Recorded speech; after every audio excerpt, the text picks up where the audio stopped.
Here's the problem. How can you use tax-deductible earnings from your business or professional practice to fund personal retirement benefits without including all your other employees like you do with a 401k pension or profit-sharing plan? Well, if your business is a C corporation or a limited liability company taxed as a C corporation, or if you can set up a subsidiary C corporation, you can take advantage of Internal Revenue Code Section 79.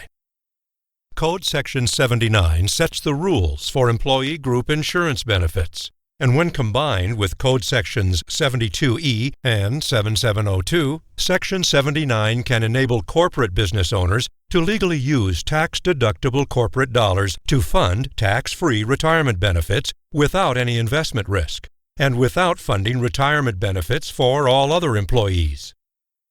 Here's how it works. Under Section 79, the corporation establishes a non-discriminatory, low-cost, tax-deductible group life insurance plan with a $50,000 death benefit for all eligible employees, excluding any part-time or seasonal workers, as well as those covered by a collective bargaining agreement and those with less than 3 years of service. This benefit will typically cost the corporation no more than a few dollars a month for each employee. However, under Section 79, all eligible employees are also offered additional coverage, a voluntary benefit that is tax-deductible to the corporation, but taxable to the employee. And this additional coverage must be offered to everyone as a multiple of annual earnings, typically set between 2 and 10 times, which is the maximum the employee can take. For example, the multiple could be set at 6 times earnings.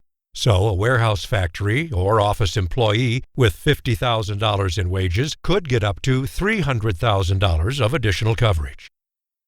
While an executive officer of the corporation, like yourself, with a $200,000 salary could get up to $1.2 million of additional coverage.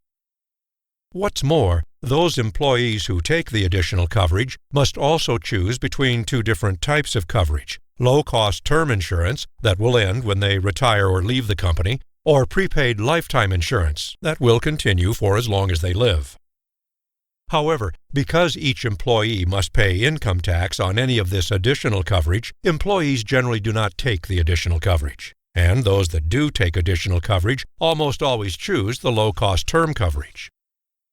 But you, the owner-employee, will choose the maximum additional coverage and also choose the prepaid lifetime type of coverage because the prepayment requires overfunding, which will produce a tax-exempt reserve value from which you can withdraw tax-free income during retirement.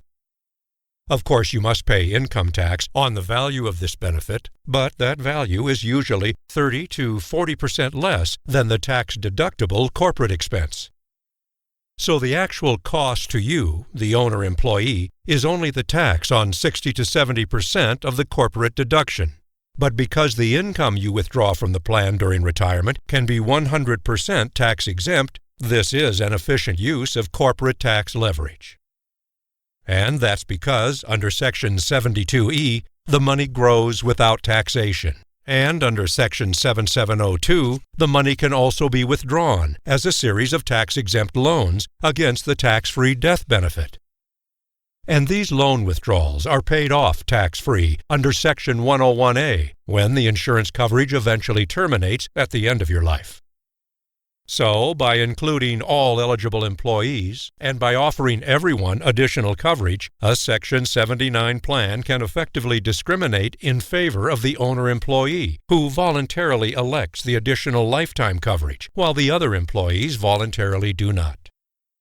Consequently, a Section 79 benefit plan enables the owner or owners of a business or professional corporation to fund a tax-exempt retirement benefit for themselves using a tax-deductible corporate expense, but without funding retirement benefits for any other employees.